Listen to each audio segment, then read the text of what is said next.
Hello and welcome to the Integrity Sports Podcast. As always, we are powered by Harper's Tree and Stump Removal.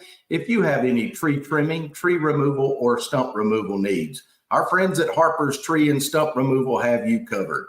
In addition to that, they can also haul rock and sand. They can do driveway work and can now do horizontal grindings of large wood debris piles. Give Keith a call at 229-314-2048 or at 229-938-2412. Harper's Tree and Stump Removal is the proud premier sponsor of the Integrity Sports Podcast. Welcome to the Integrity Sports Podcast, covering local sports in the Southwest Georgia area, creating content that is factual, positive, and informative, promoting efforts by athletes, coaches, and sports administrators. Now, here's your host, Tim Estes. Thank you for making the Integrity Sports Podcast a part of your weekly routine. Let me encourage you to go to our YouTube page and hit the subscribe button, and whatever platform you're watching on today, make sure and hit the like and share button. We are trying to reach the 1,000 subscriber mark, so your help on YouTube would be greatly appreciated. Our guests today are two very good friends of mine, Bobby Ryals, Ted Turner. They host the Dogs Down South podcast. Guys, it's good to have you today. Good to be here, man. Good to be here. We're missing one of our other partners, Adam Fisher, but it's great to be here, man. Anytime I can hang out with you is always a good day, my friend. Yeah, thanks for having us, Tim. Man, I get a chance to watch your show every week, man, and I love it. I love how you're just bringing a positive light to sports in your community, man, and there's so much negativity out there, man, every time you turn the news on or something like that. And so I've gotten to where, man, if I do happen to slip and turn the news on, I just say, you know what? Nope. We go turn some Tim Estes on, man. So, well, yeah, I appreciate that. Ted, I want to get started with you. You're originally from Americus, and I know a lot of folks watching this show today will remember you. Tell everybody what you're doing now and where you're at. Yeah, so I reside now in Palm Harbor, Florida, which is right outside of Tampa, Florida, about 30 minutes towards the coast. And so I've been with Chick-fil-A for the past almost 10 and a half years, executive director of two locations here in the Palm Harbor, actually in the Clearwater area. I live in Palm Harbor, but Clearwater is a little bit south. And so I've been with Chick-fil-A for 10 years now. And part of my story is just, coming from a sports background and everything like that, and coaching and music and things of that nature. A lot of people are like, man, why Chick-fil-A? And, I have 350 employees at both restaurants, and leadership development is one of the big things on my plate. And I just enjoy people. I enjoy getting the best out of people, helping them win daily. And a company like Chick-fil-A, where we can do that and put Jesus first, man, is just an incredible platform. And so I really love what I'm doing. Wife Jennifer, lovely wife Jennifer here with me, and two, man, a 16-year-old that's working for me now, which is awkward to see that. And so and getting ready to be driving on her own. Obviously here it's a little bit different growing up in Americus, where I was driving right at 16, but here there's a couple more signs to look at and a couple more lanes to your left and right. So and then a 10-year-old who's doing everything, and I'm trying to keep up with that, whether it's gymnastics or chorus or this. So yeah, man, thanks for having me, Tim. Absolutely. Bobby, I know you and I have spoken before. You're still over in the middle Georgia area, Cordele, Warner Robins, in that area. Understand you've got some exciting news on a new position that you're involved with now. Tell us about that. Yeah, man. So we live in Perry right now, but we will be moving to Cordele soon. I've accepted been interim pastor at Third Street Baptist Church since July, and we were voted in as the full-time pastor. And so we're excited to get started over there. We've been over there and, excited to get back into that community. That's where I grew up. And excited to get there and do some great things in that community, and hopefully have that community is not what it was when I was there. Hopefully we can do some work to get it back. And so big plate full, but we are excited about the challenge. We have amazing people there at Third Street Baptist. So myself, my wife, and my daughter, we feel blessed to be there. It's the church that I grew up in, that I got saved and baptized in, and now I'm the pastor there. And so it's really cool. Awesome. Hey, let's talk some dogs down south. You guys get to host this every week and talk mainly Georgia football and the University of Georgia sports in general. Ted, let's start with you. Tell me about dogs down south. Tim, probably about a year, maybe a year and a half ago, I spoke with you and I was like, look, I really just want to avenue number one. I was thinking about leadership development and how I could help my team, and how I could, in the podcasting world, is something that if you use it right and use it in a positive way, obviously, that it can be very effective. And then I was like, I said, I hear a lot of, I don't know, just, you hear the sports world talk, and it's kind of like what you're trying to bring to your local community. It's like, can we talk some positive about college football and Georgia in general? And, so decided to start doing it. And then, Bobby and a guy named Adam Fisher, both very good friends of mine, went to school with both of them, played baseball with Bobby. And they were always the first two people in my room. And I was like, hey, man, you guys want to stop typing and just come on, let's start hanging out and talking. And they were like, heck yeah. So now it's just turned into something. I mean, it's growing, but it's not about, it's not about quantity. It's about quality, so. Right. So it's been really, really fun. Really, really fun. And Bobby, you as an avid Georgia fan, that's got to be a lot of fun for you as well. Oh, for sure, man. Like, and getting to talk about some old times with Ted too is always cool. But to really just dive in and just say what we think about Georgia football and talk about what's trending and maybe uncover some new things. It's a lot of fun.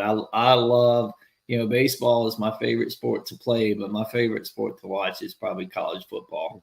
And so, there's just so much to talk about. And there's just so many different avenues, and to do it with guys who love Jesus too is cool.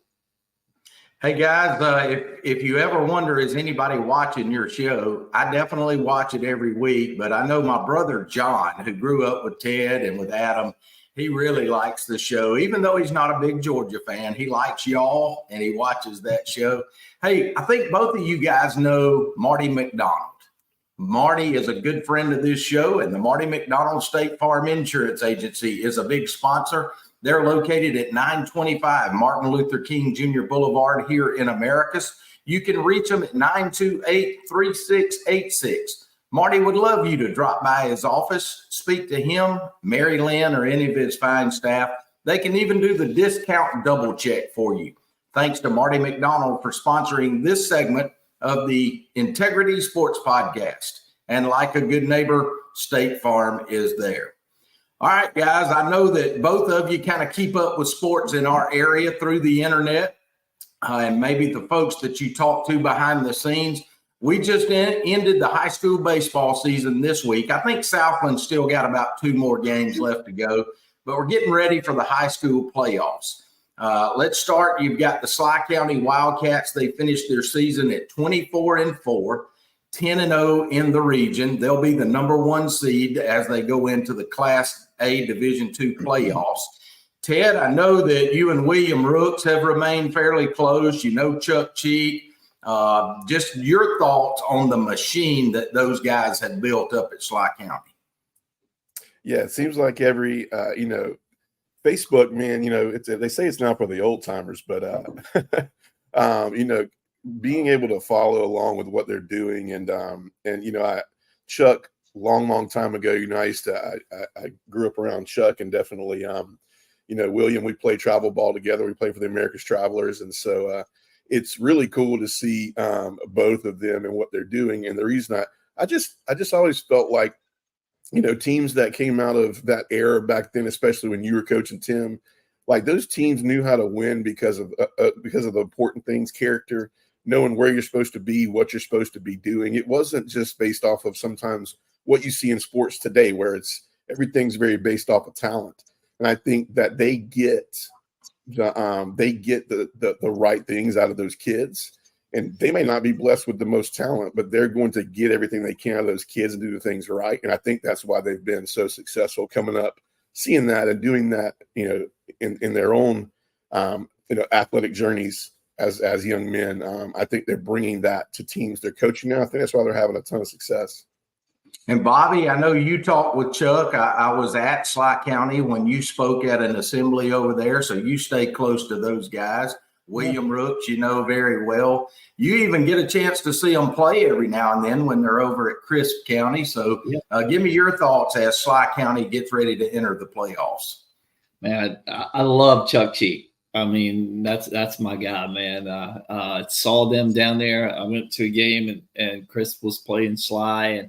And before the game, I probably went over and spent a good 15, 20 minutes talking to Chuck, just seeing how life was going.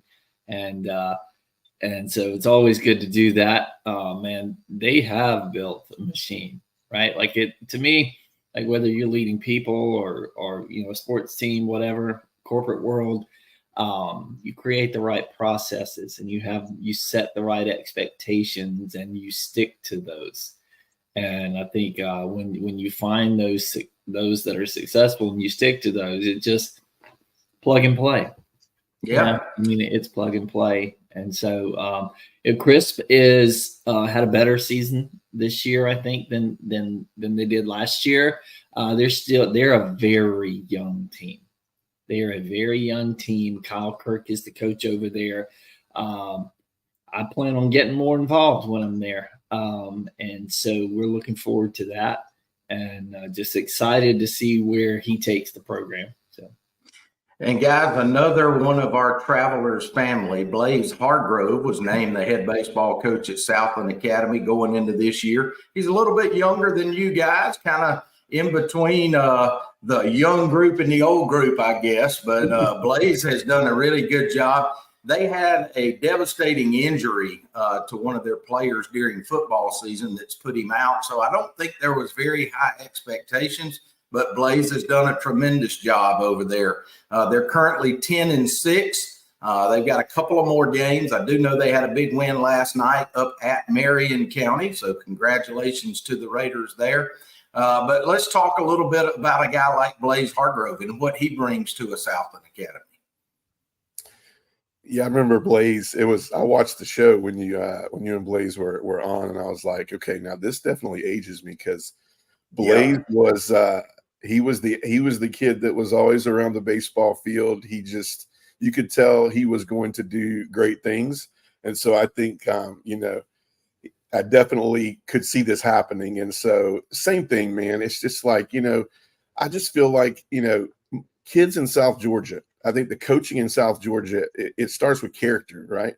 It starts with doing things the right way. And it starts with, you talk about how maybe there wasn't big expectations this year and talent wasn't where it was supposed to be. Well, I'm going to brag on you a little bit starting from where we started in the days we took the field with the first Travelers teams. I mean, we could look and go, there was talent there, but how is it going to come together? How is it all going to work out? And so obviously I think, he's probably putting that first because I know Blaze's character. I know background he came from and his dad who did a lot of coaching in that area at that time. Right. So I can tell you that's probably why they're coming out on the winning side of everything so far right now is because it's not all about talent. It's about what you do with it, how you do the small things, and getting the best out of those kids. And so super proud of Blaze. Bobby?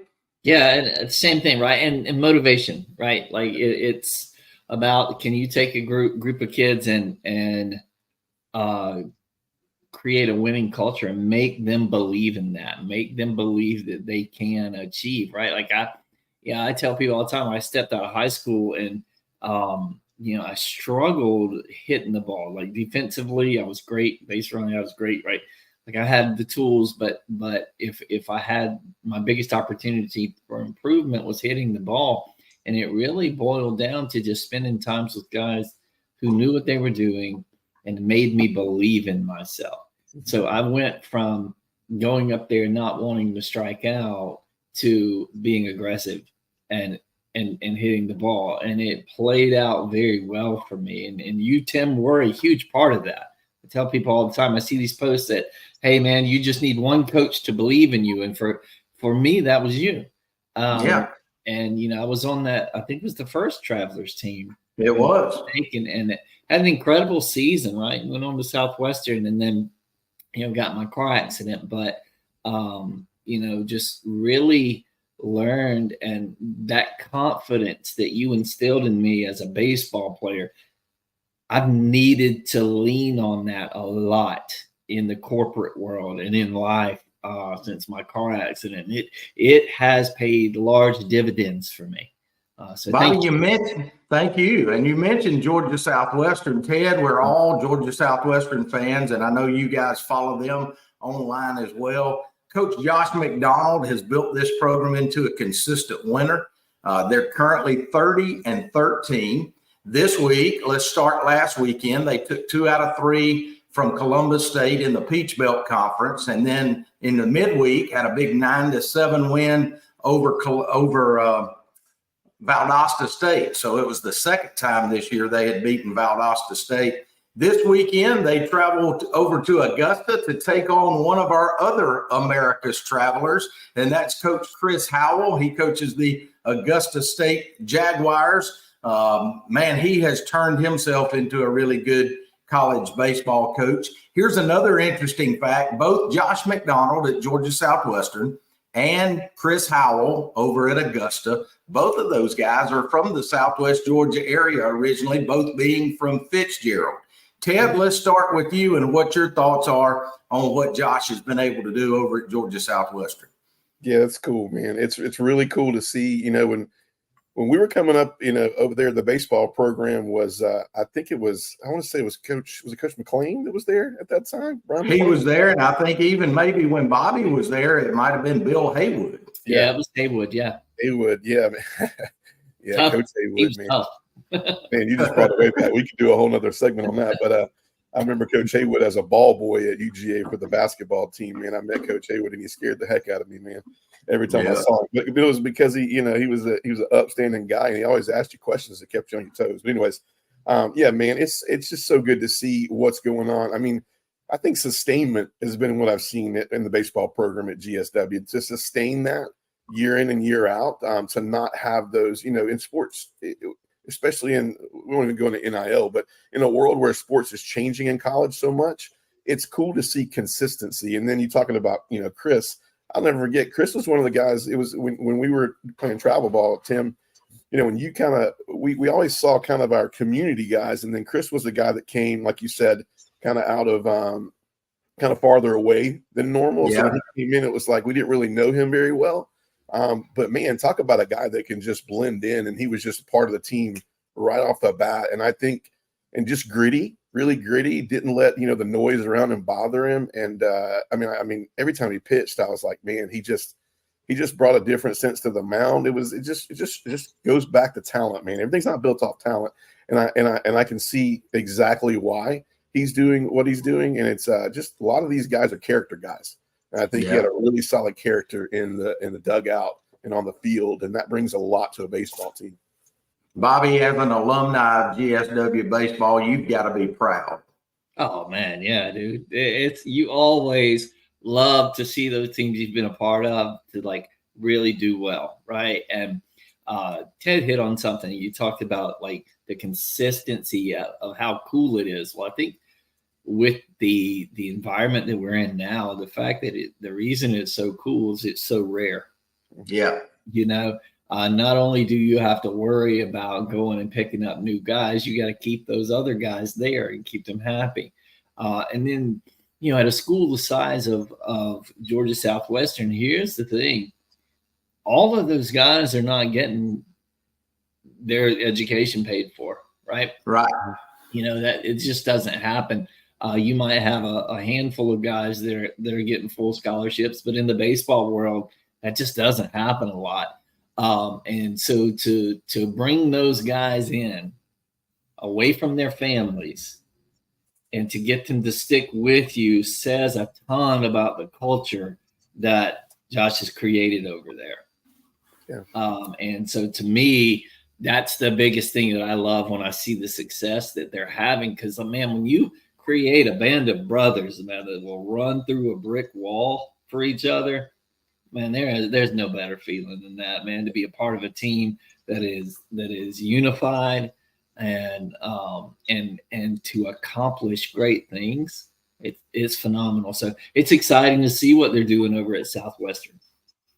We are talking to Ted Turner and Bobby Ryals from the podcast Dogs Down South. Today's program is also brought to you by One Digital Solutions. They are a steward of business growth and personal development. Their insurance, financial, and HR platforms provide you with a personalized, tech-enabled solution for a contemporary work-life experience. One Digital resolves real problems for your business and for your employees. They do that by fusing together customized solutions that address things like employee benefits, HR, and financial services. It's everything all in one. It's One Digital. Contact our friend Will Peterson. His number is 229-347-6289. Thanks to One Digital Solutions for sponsoring this segment of the Integrity Sports Podcast. All right, guys, I want to get back to what you do on a weekly basis, and that's Dogs Down South. UGA football. Kirby Smart's squad has just gone through spring practice. You guys tell me what came out of that for the Dogs, and also now that portal season is open, are there any areas that UGA will look to strengthen? The nasty portal, man. Don't say the word. And me, Bobby, and Fish went live this past week, and we kind of looked at some excerpts from the game, and Kirby just tends to he just kind of holds his cards really close to him, and you hear the 3 weeks of just you don't really know what's going on, and so got to see him, and I just think that some of the big spots for Georgia this year were going to be can the defensive line get back to just those disruptive moments, back when the Jalen Carters.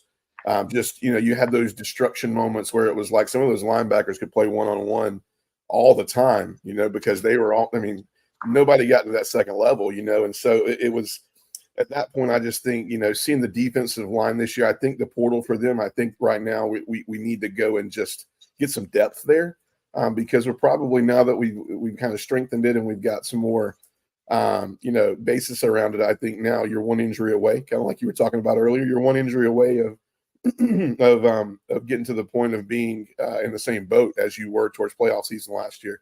I think the secondary is really young, but I think it's very talented. It was good to see at G-Day that some of those younger guys stepped up, played well. And, Kirby, there's tons of talent back there, but if you don't know assignment, you don't know where you're supposed to be and what you're supposed to be doing, you're not going to see the field. And so it was good to see those younger guys playing fundamentally sound, lining up correctly in this time of the year. And so I think the offense, to see that offense was supposed to be a top 5, top 10 offense this year, struggled a little bit. It was a cool thing to see as far as what the expectations are coming into 2024. So, yeah. Bobby? Yeah, man. Watching the G-Day game, just, I was telling the guys, I was like, what always blows me away is like when you're watching the G-Day game, you see some kid bounce out there. You're like, oh, I forgot about him. Right? You've got that much talent, and this guy was a 4 or 5 star, and you forgot about him. And then when he steps on the field, you're like, oh, man, yeah. I remember why we were so high on him, right? And just loads of talent. And one thing I took away, Carson Beck is the real deal. He threw that ball into some windows that were almost shut. They were big enough for the football to go through there. And he made some exceptional throws. Spring day, game day is just hard to really tell, like Ted and I talked about, and Adam. Really hard to tell what you've got in the running back position because you're not really trying to get your guys hurt.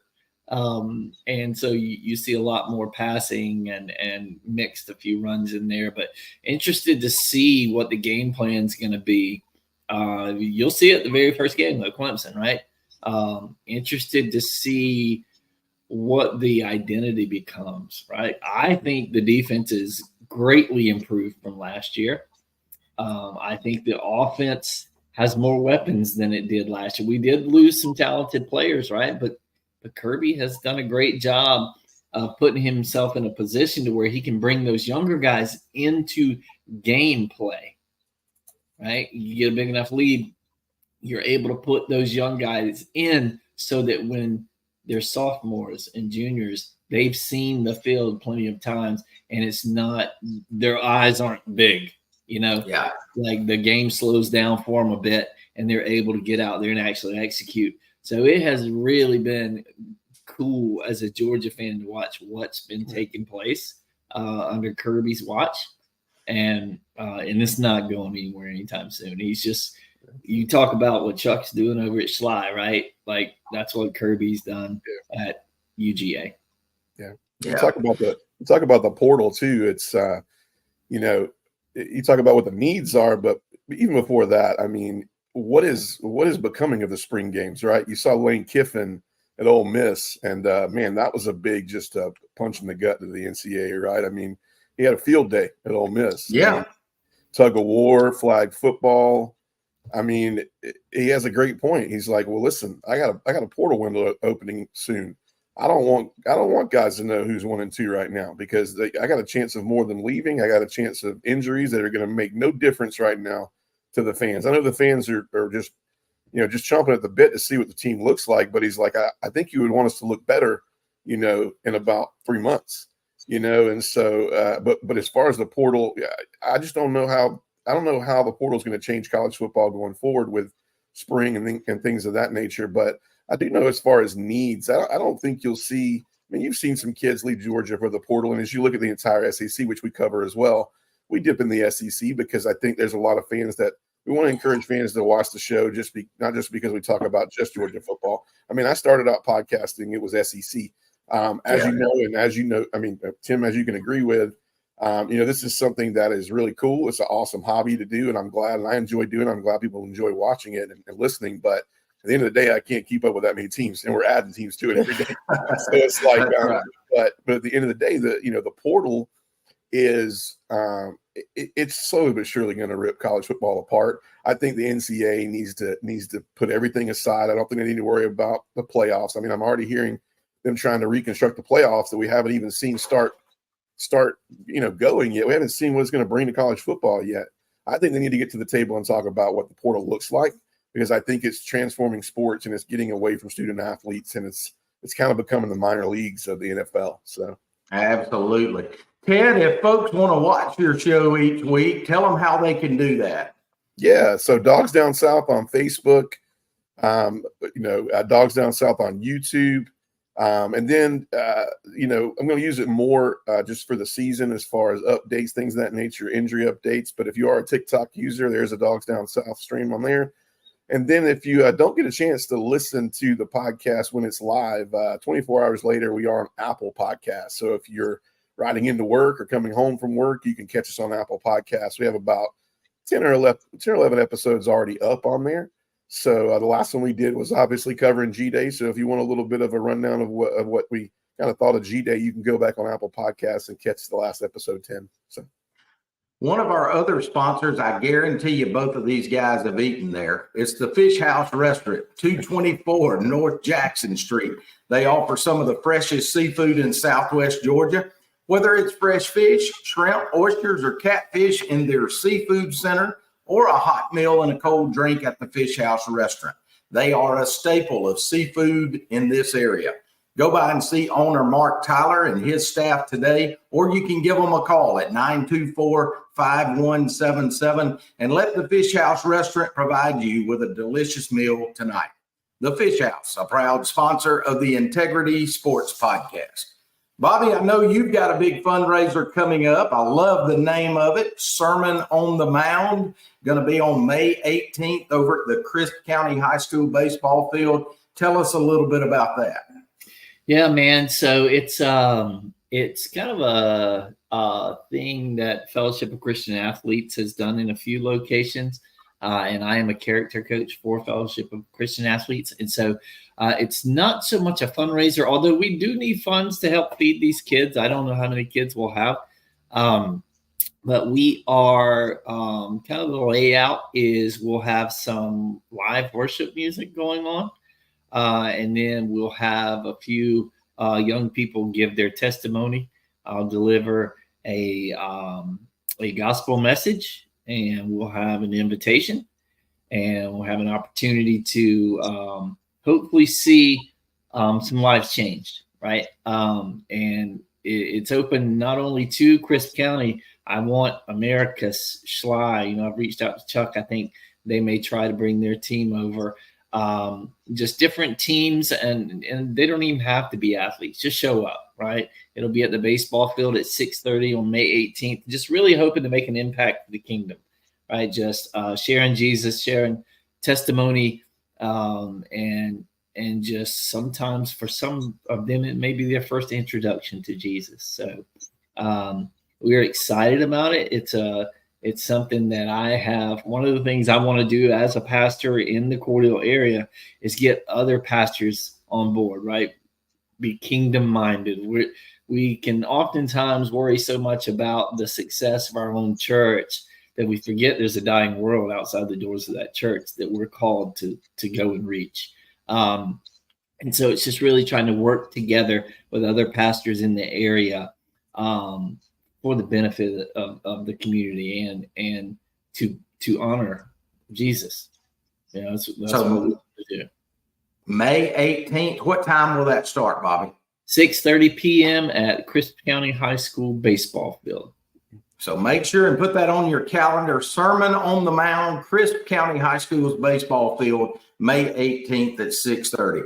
One of the things I like as a mentor, both of you guys got a chance to play with me, and you love to see the folks that you mentor do better than you've done. And you guys are definitely right there in that category.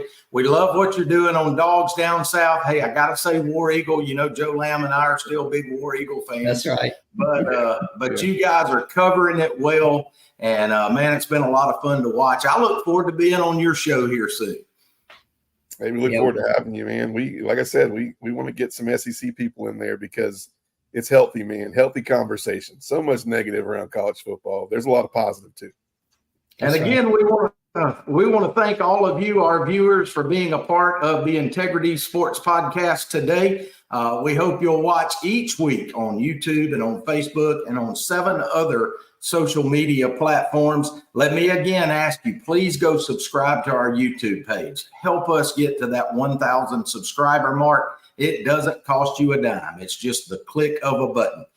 For my good friends, Ted Turner and Bobby Ryals, they're the Dogs Down South podcast. I should mention Adam Fisher too.